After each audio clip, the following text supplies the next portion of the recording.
A group of friends from college enjoys a 4th of July fireworks display. It's the 4th of July, 2007, in Cleveland, Ohio. After watching a city fireworks display, a group of 5 friends heads to the home where one of them lives to continue the festivities and set off some fireworks of their own. But just after midnight, their lives are changed forever. There's been fireworks going off all night, so when Catherine hears the popping sound, she automatically assumes it's fireworks and ducks. This is the literal definition of a senseless crime. A senseless crime and a tragic end to a summer night. He starts walking back calmly, no sign of emotion, nothing.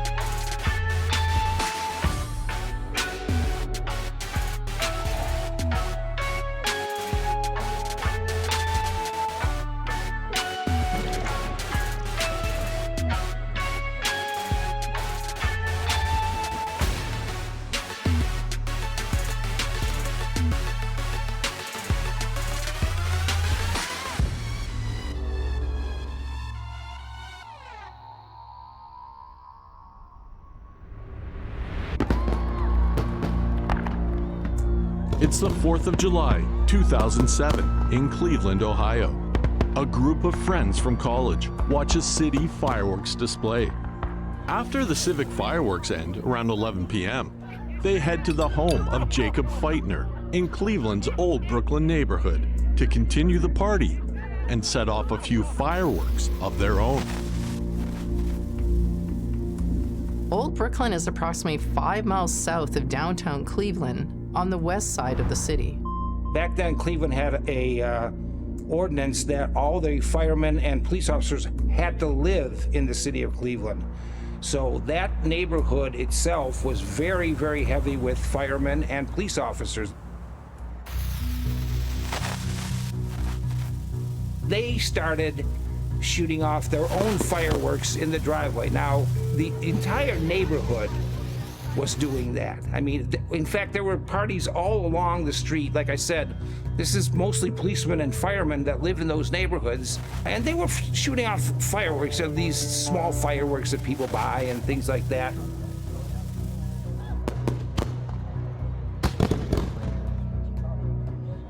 It's always a bad combination when people are celebrating and there's something as dangerous as fireworks about. We see it every year.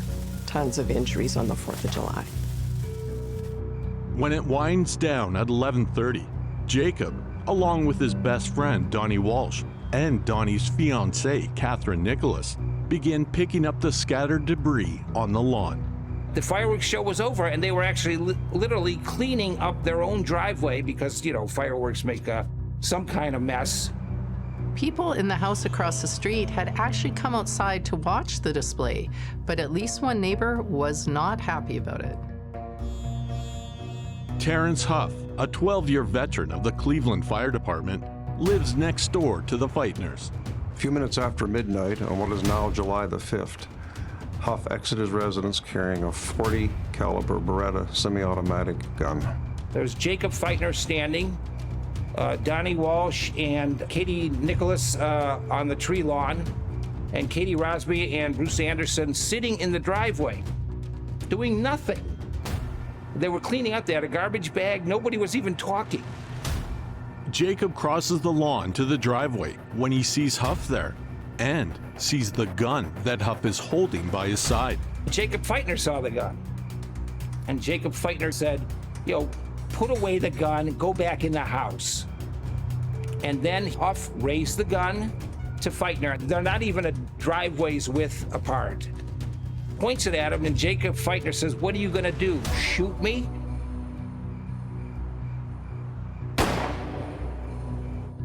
And he did. He shot him center mass, right in the middle of the chest. That first shot went right through his heart. And he still had enough life in him to say, "You just shot me." And he collapsed on the ground, and Huff stood over him. He must have still been alive, and pumped more into him center mass. Sitting on the driveway, mistaking the gunshots for more fireworks being set off behind her back, Katie tucks her head down between her knees. She becomes Huff's second victim. He points it at her back, center mass again, pumps 2 bullets into her. She's dead almost immediately. Her boyfriend, Bruce Anderson, who's sitting next to her, now he puts 2 and 2 together. This man is here to kill us. And he tries to get away. But Huff put 2 bullets, center mass again, into his back, killing him almost instantly. And just 3 houses away, off-duty Cleveland 2nd District Vice Detective Joe Bovenzi is outside on his backyard patio. He's celebrating the 4th of July with relatives and friends when he hears what he recognizes as gunshots. He runs out of his front door and hears someone screaming and crying down the street. Joe tells his wife to call 911 and tells her to take the children and the others and go to the basement. Grabbing his service revolver, he heads toward the commotion.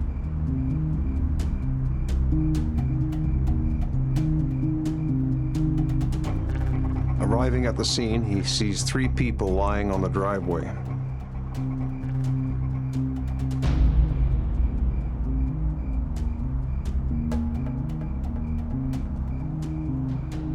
Identifying himself as a Cleveland police officer, Bovenzi asks who and where the shooter is. John Feitner, Jacob's brother, points him to Terrence Huff's house next door. Joe knows Terry and the Feitner family since they live on the same street. Bovenzi calls 911, as well as the 2nd District Cleveland Police Department, to request 2 EMS units, zone cars, and a supervisor to be sent to the scene. He checks the 3 victims on the driveway for vital signs, and he recognizes Jacob Feitner, but not the other 2. Then he approaches Huff's house. Bovenzi can see Huff through the front door, sitting at his kitchen table. He's about to enter when he's suddenly pushed aside by John Feitner. Jacob's brother is screaming hysterically on the front lawn, and he's desperate to get at Terry. Bovenzi pushes John away from the door, assuring him he's got control of the situation and asking him to stay outside. Then Bovenzi enters the house.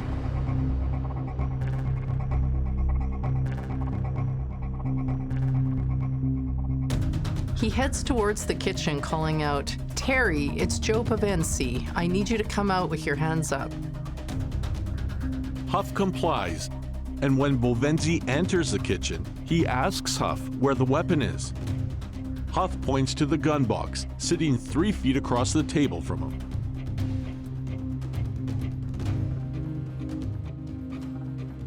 Bovenzi tells Huff he's there to collect it. He then proceeds to pick up the gun box, put it under his arm, and then Huff speaks. He says, "I snapped. I shot those people. Did I kill them?" Upon which point Joe tells him that he knows that they were shot, but he's not sure if they're dead. Suddenly there's a crash, the sound of glass shattering. Bovenzi drops to his knees, afraid more shooting is taking place outside. John throws a rock through the window, and it's now storming through the kitchen. But Joe heads him off and forces him to go back outside and tend to the victims. He says Terry is in custody. Jacob, Katie, and Bruce are not the only victims in Huff's midnight rampage. Donnie Walsh and his fiancée, Catherine Nicholas, are not in Huff's immediate line of sight when he shoots the 3 on the driveway.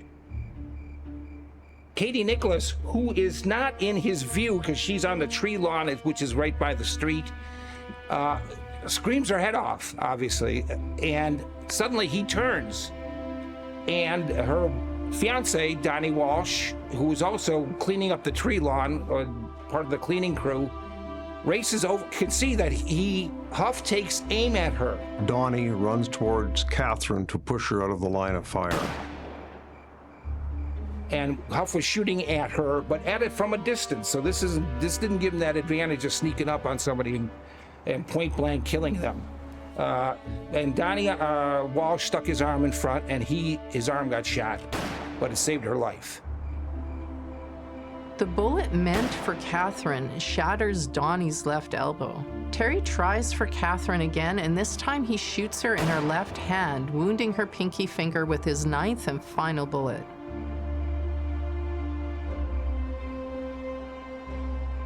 After forcing John Feitner back outside, Bovenzi returns to the kitchen.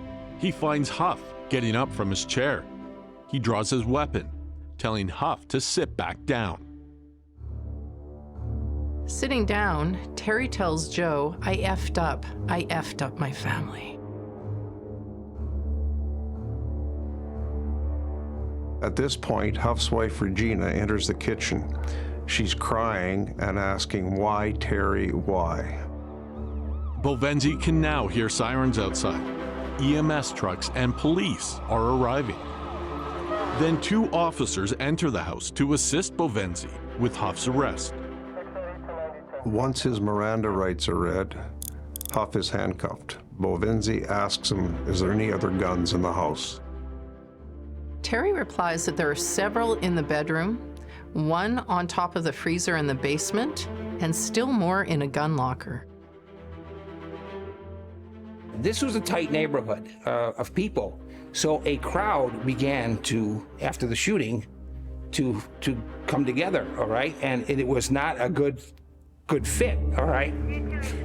And in fact, the police were so concerned that they're going to come in here after, we're outnumbered. If they come in after Huff. Rather than take Huff out the front door of his house as they would normally, the decision is made to take him out the back door for safety. He's led through the backyard to a car over on the next street. Huff is taken to the 2nd District Jail, where gunpowder residue tests are administered to confirm that he was the shooter. From there, Huff is taken to the Central Prison Unit, where he is booked and locked up.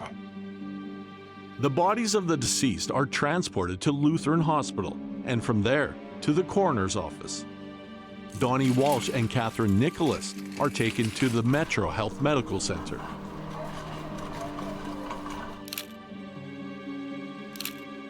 The crime scene is secured, and Joe Bovenzi heads to the basement to look for the rest of Huff's guns.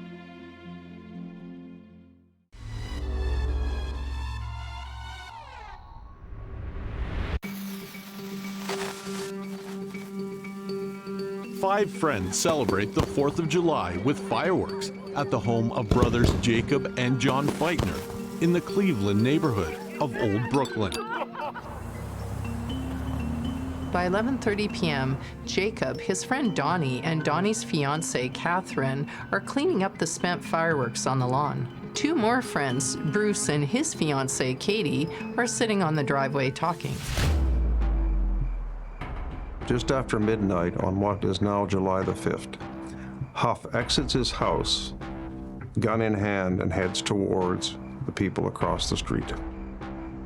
It's the beginning of an incident that likely lasted no longer than 5 minutes and left 2 people injured and 3 people dead. At Central Prison Unit, Huff's clothes are collected and bagged as evidence. On July 5th, the Cuyahoga County Coroner's Office conducts post-mortem exams on the 3 victims. Jacob's first gunshot wound entered above the left collarbone and traveled through the aorta, lodging in his left upper back. The other 2 bullets entered above the left nipple and traveled through his heart, lung, and liver. Even from 24 feet, a .40 caliber shot to the chest can be lethal, but he was hit 2 more times after that. Probably died instantly. The 2 shots Katie Rosby receives through her upper left back go through her liver, her spleen, her lungs, and her pancreas. 2 fragments are also recovered from her right breast. Bruce, who had tried to roll out of the way, was also shot twice in the left upper back, with the bullets traveling through his heart and lungs. He had a .40 caliber Beretta, hollow point bullets in the magazine. Any bullet is lethal, but these are really lethal. They expand when they hit the human tissue, and they do more damage than a normal bullet would do. Each of the 3 deaths are ruled a homicide. A student who majored in hospitality at Akron University, 24-year-old Jacob Feitner lived at home with his father Roland and his brother John. Katie, who was only 26 at the time of her death, lived in Lakewood, a suburb of Cleveland. Her fiancé, Bruce, graduated from Normandy High School in Parma, Ohio in 1996, and then moved to College Station. At the time of his death, 30-year-old Bruce still lived in Parma. Huff's clothing is sent to the coroner's office trace evidence department, along with the gunshot residue test kit. Also, there are 10 swabs containing blood, 6 from the driveway, and 4 from the kitchen and hallway, which are sent for analysis. Huff's bread is sent to the ballistics lab with the shell casings, where it's confirmed that those casings came from that gun. From the coroner's office trace evidence department, Detective Tim Entenok of the Cleveland Police Homicide Unit learns that Huff shot Jacob Feitner from a distance of 2 to 3 feet. Katie was shot from a distance of approximately 1.5 to 2 feet, and Bruce Anderson from a distance of 2.5 to 3.5 feet. Inside the home of Terrence Huff, there were numerous guns located throughout. He definitely had a thing for guns and made a point of working on his shooting technique. He was, like I said, a gun enthusiast, so he would target shoot. He would take classes about it. And so that's what the police are taught, to shoot center mass. You can't miss that way. And that's what he did with Jacob Feitner. Aggravated murder charges are filed against Huff, and he is jailed to await an initial appearance on Saturday, July 7th at 8:30 a.m. at the Cleveland Municipal Court.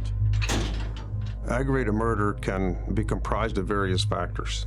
There has to be excessive violence or excessive involvement, also some degree of premeditation to form the basis for aggravated murder. He was a gun, I don't want to use the word nut, but he was a gun enthusiast. So he had 11 guns in the house. He taught his wife how to use them. In fact, he had gone to a gun training school with one of the victims, Donnie Walsh, about a month earlier. That's how they knew each other. Donnie Walsh wanted to become a policeman. He attended a gun course at a shooting range 3 weeks earlier, which Huff also attended. Donnie's girlfriend, Catherine, also met Terry on the same weekend. He had a whole arsenal of guns in the basement, including a locked locker with 4 or 5 rifles. I mean, he could have, he could have shot up the whole street if he wanted to. The guns police confiscate from Huff's house include revolvers, semi-automatic pistols, semi-automatic rifles, a pump-action shotgun, and a bolt-action rifle with a scope. But why did he choose the Beretta? John Koskow thinks it was because of its small size and because it was easy to access. He kept it in a kitchen cupboard beside the fridge. It was easy to get to. A Beretta is small. Probably, if it wasn't loaded, the magazine probably was there loaded, and he could just stick it in there. But if he walks out with a rifle, it's a different story. Everybody's running. He didn't, so this is a small gun. He had it at his side. Nobody saw it except Jacob Feitner when he turns around to face him, and by that time, he's face to face with him. And he sees the gun, but he's the only one that saw the gun before the shooting. Detective Tim Antonock interviews John Feitner, a 20-year-old student at the University of Toledo who is living at home for the summer. He learns there's been animosity between the Feitner boys and their next-door neighbors for quite some time. The boys played basketball every day, and frequently the ball would go into Huff's yard. Seemed to be the biggest problem. Playing basketball in the backyard and the ball going over the fence into his yard. He actually came outside and stabbed the ball once. According to John, a couple times he kept the ball, took it to the Feitners after Roland, the father, got home from work. Roland Feitner works in the steel mills. Yeah, I think he worked 12 hours a day in the steel mills. I'm not saying he was a bad parent or anything like that, but you know, once the boys were teenagers, they were pretty much on their own. With two small children of their own, both Huff and his wife resented the amount of noise the Feitner boys and their friends would make, and frequently called the police to complain. Earlier in the summer, there had been another incident concerning noise, but this one didn't involve the Feitners. There had been an incident maybe 2 weeks prior where motorcycles were going down the street, you know how they rev their engines, and he got his gun and he got out in the street and he stopped one of those guys at gunpoint and put a gun to his head and threatened to shoot him if he kept the so I don't know if it's noise. Obviously noise bothers him. Between 2003 and 2005, Regina Huff had called the police several times complaining of kids in the neighborhood using drugs, fireworks, making loud noise, and generally causing trouble. Numerous noise complaints, but there was never anything of violence between them. It was just neighbor complaining about the kids. The Feitner family had already known tragedy prior to this July the 4th. In 1991, Debbie Feitner, Roland's wife and mother of their children, had died tragically in a car accident. And some moron threw a boulder over the bridge. It landed, went through the Feitner windshield. It landed on the mother of all those kids, and she was killed. A chunk of sandstone smashed through the windshield into her lap, tearing her liver and breaking 2 ribs and her upper arm. Roland was left with 3 children under the age of 10 to raise on his own. Tim Antonock checks to see if any calls were made by the Huffs on July 4th or 5th to report noise or fireworks. There were none.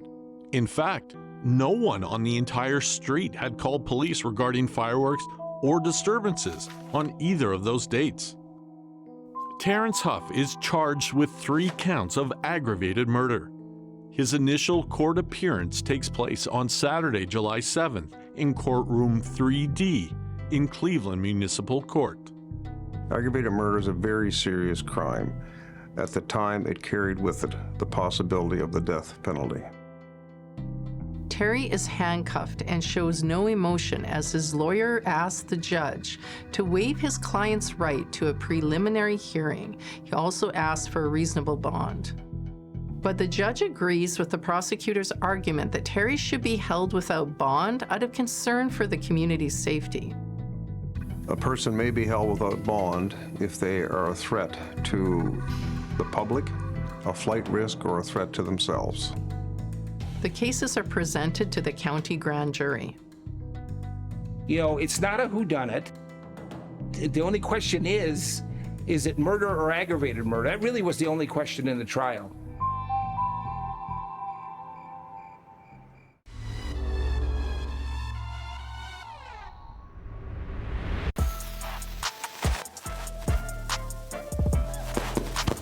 A 4th of July celebration at a Cleveland residence is brought to a sudden end at 10 minutes past midnight when 2 people are injured and 3 are brutally shot to death.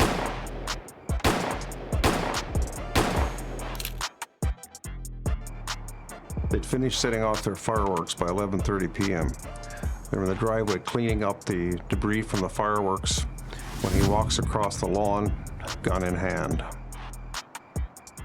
There was absolutely no warning this was about to happen. In a case like this, there's never any mystery as to who the shooter was. The question is why. Joe Bovenzi, an off-duty police detective who lives 3 doors down, recognizes the sound of gunshots. He immediately makes his way towards the commotion. He heard the gunshots. He knows that this isn't fireworks. I know what that is. He gets his gun. He comes start walking up the street. He sees 3 dead bodies there. He's not on duty. He knows Terrence Huff. He knows the Feitners. Bovenzi learns from John Feitner that the murderer is his next-door neighbor, Terrence Huff. He goes to the front door, and Huff is sitting at the kitchen table exactly straight on from the front door. And Joe says to him, "Terry, I'm coming in. I got a gun." Joe Bovenzi approaches cautiously, ready for the unexpected. And Huff is just sitting at the table. The gun is back in the box, sitting in front of him. And this is where it started. He just looks at Joe Bovenzi, the police detective who is his neighbor, and he said, "Joe, I just snapped." And that's when this mantra of I snapped, okay, came. And they tried everything to prove that at trial. But it just didn't add up. He wasn't crazy. He was examined by at least 5 psychiatrists, a neuroforensic psychiatrist. They had a mitigation expert. He was not crazy. He was not off his rocker. He was sane. He just had a bad temper. 35-year-old Terrence Huff was a 12-year veteran of the Cleveland Fire Department. Part of the investigation, I had his personnel file pulled, and I looked in it, and there was not a single thing in it that indicate that he was any trouble. But I had heard rumors after this incident that he was a hothead and that he always carried a gun. Huff has a permit to carry a concealed weapon.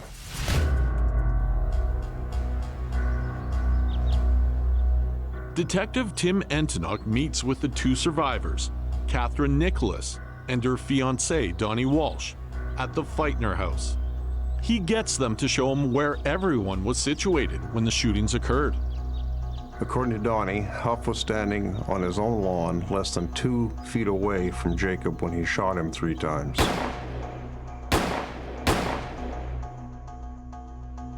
Then he shot both Katie Rosby and Bruce Anderson, 2 shots each when they were sitting at the bottom of the driveway.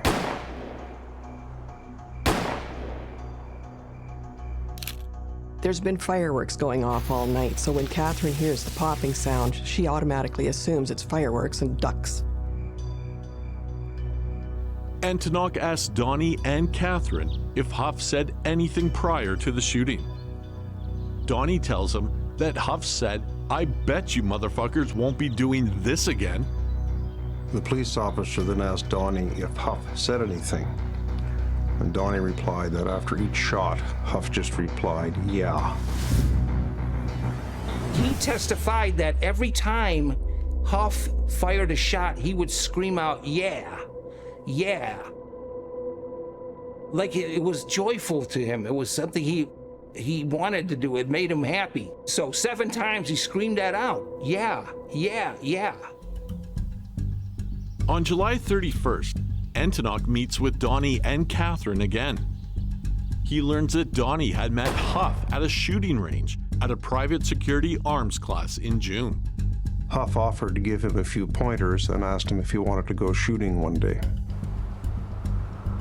Donnie offered to take Huff to a place in the country in Noble County where he had 32 acres. Huff liked this idea because he said it'd give him lots of room, he had lots of guns, and he was only allowed to go to the shooting range on certain days. Terry seemed like he was a friend to Donnie. They even went recreational shooting together. But just 3 weeks later, he tried to kill him. Donnie tells Entenach that after Huff killed Jacob, Katie, and Bruce, he turned and started heading back to his own yard. He starts walking back calmly. He just murdered 3 people with 7 shots. No sign of emotion, nothing. But when Huff heard Catherine screaming on the lawn, he turned back. And he didn't realize that the other 2 were out there. That's when he started trying to shoot them. Donnie watched as Huff put both hands on the Beretta and took aim at Catherine. Donnie Walsh literally blocked the first shot. He shot a second time. He did hit Katie, but neither of those shots were fatal. But those were the only 2 eyewitnesses to the murder. So he literally, I argued, was trying to kill them because they had witnessed the 3 murders. So he knew what he was doing. With 9 bullets in the Beretta's magazine, Huff was now out of ammo. According to Donnie, Huff shrugged his shoulders, turned, went back into his house. Catherine tells Entenach that Huff's wife opened the front door of their house and came out onto the porch. She said, "I'm sorry, I didn't know he was going to do this." Both Donnie and Catherine recall Huff forcing her back into the house. She had been out that day with their 2 children, and Huff was home alone. And she testified that she took the children to some kind of thing downtown, had something to do with 4th of July, and I think she took them to a fireworks show, but he stayed at home. He had no contact with the Feitners that day. So there had been no confrontation between the 2 during the day or when the fireworks were being shut off. We knew that he spent the entire day in the house. No one saw him. His wife said he was home. He didn't go anywhere. So what he was doing in there, I have no idea. So about 11:30, they're out of fireworks.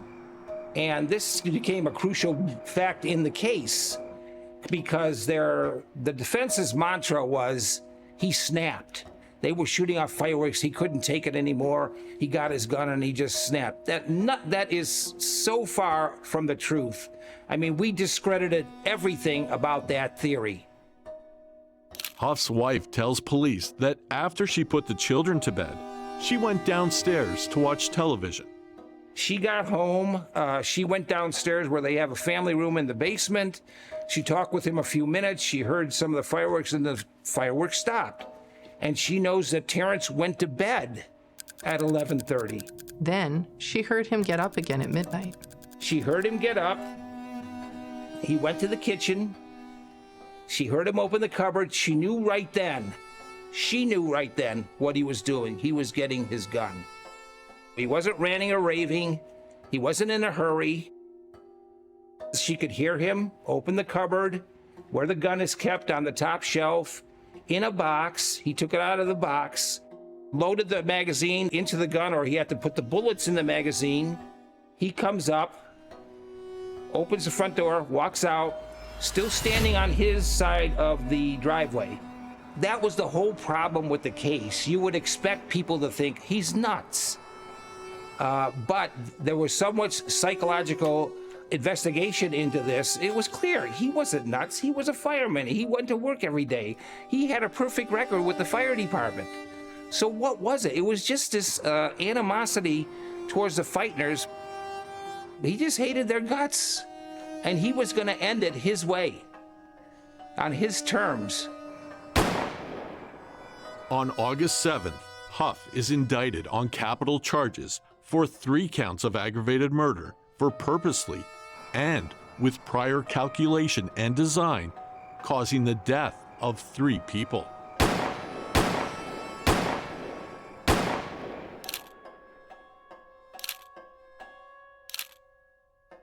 Each count contains mass murder and firearms specifications.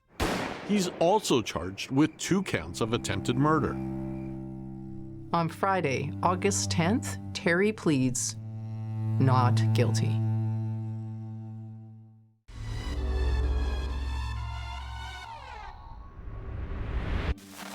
On the night of July 4th, 2007, the party on the front lawn of the Feitner residence begins to wind down. At 11:30 p.m., the partygoers begin to break up after having the fireworks. As they're doing this, cleaning up the driveway, the neighbor approaches them. Terrence Huff shouts, "Bet you fucking kids won't be doing this shit anymore." Jacob Feitner crosses the lawn to the driveway and sees the black Beretta semi-automatic Huff is holding. Jacob's response is, "What are you gonna do, shoot me? Put the gun down and go back inside." Huff reacts by raising his gun and shooting Jacob square in the chest. He falls backward to the ground. He's been hit in the heart, but incredibly he's still alive, and he yells at Terry, "Man, you just effing shot me." Huff then shoots him twice more, killing him. Huff sees Katie and her fiancé, Bruce, sitting at the bottom of the driveway. They've got their backs to Terry, so when Katie hears the shots, she thinks it's just more fireworks going off. They're seated next to Jacob, and they try to roll away to the side to escape. Unfortunately, they're both hit in the back with 2 bullet wounds each, and they die on the scene. She never even sees Terry before he shoots her twice in the back. Her fiancé suffers the same fate after he realizes that someone is trying to kill them and attempts to lean out of the line of fire. With each shot, Huff strangely shouts, "Yeah," triumphantly. Across the lawn, Catherine sees what's happening and screams, drawing Huff's attention. It's dark. It's 10 minutes past midnight. Huff now realizes there are other people present, witnesses to the murders he's just committed. Donnie sees Huff taking aim at her with his gun. He rushes forward, pushing her out of the line of fire, his left elbow shattered by the bullet meant for Catherine. Huff now just has 1 bullet left in his gun.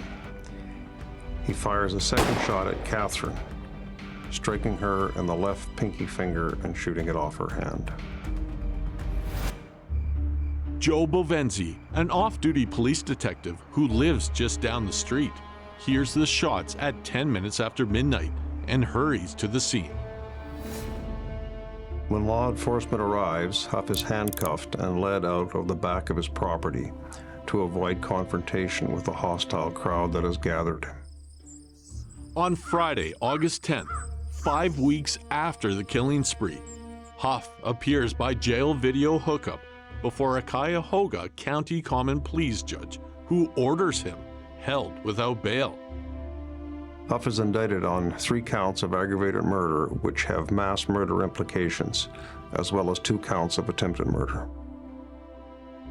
Huff's lawyer, John Hildebrand, will challenge the prosecution's contention that Huff acted with prior calculation and design, 2 elements of aggravated murder. If convicted, Huff could face the death penalty. Terrence Huff's trial begins on April 15th, 2008. The guilt phase begins with jury selection on April 30th. The following week, on Wednesday, May 5th, the 16-member jury is taken to the crime scene where they are guided through it. Testimony begins the following day. John Koskow recalls reading a newspaper story about the murders the day after they happened. It was on the front page. And I remember my first reaction is, well, this guy must be nuts. And that would be anybody's reaction. But it's not the case. He knew exactly what he was doing. He knew he was going to kill. He wanted to kill them. When Donnie got shot, he turned to Huff and said, "You don't have to do this." Yeah, Huff knew it was him. In the defense's opening statement, Terry's lawyer said the shootings resulted from a moment of rage rather than prior planning. While the defense argues that Huff's actions were caused by a moment of blind rage, prosecutor John Koskow contends that Huff knew exactly what he was doing, waiting until the fireworks were over and the neighbors watching them across the street went back indoors. I mean, to say he snapped, they were trying to backdoor an insanity.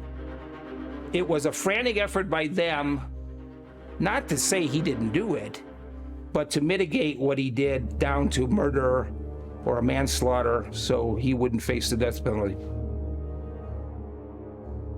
Jury deliberations begin on Wednesday, May 14th.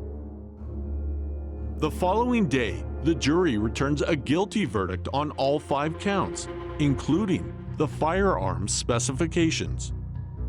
The penalty phase of the trial begins on Tuesday, May 20th. 2 days later, Huff is found guilty, convicted for life without parole. The judge gives him a life sentence for each of the 3 counts of aggravated murder, 10 years for each count of attempted murder, and 3 years for the firearm violations, all to be served consecutively.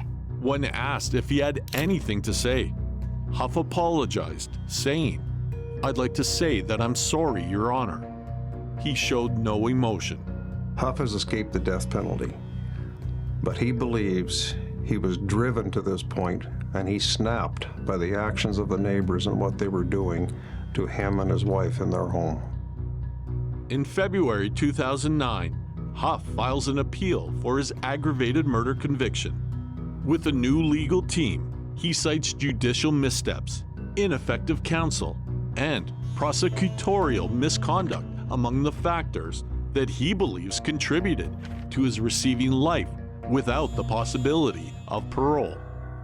However, Terry's new attorney points out that his previous lawyers never pointed out that Terry suffered from a sleep disorder and was also taking 22 nutritional supplements that could have affected his mental state.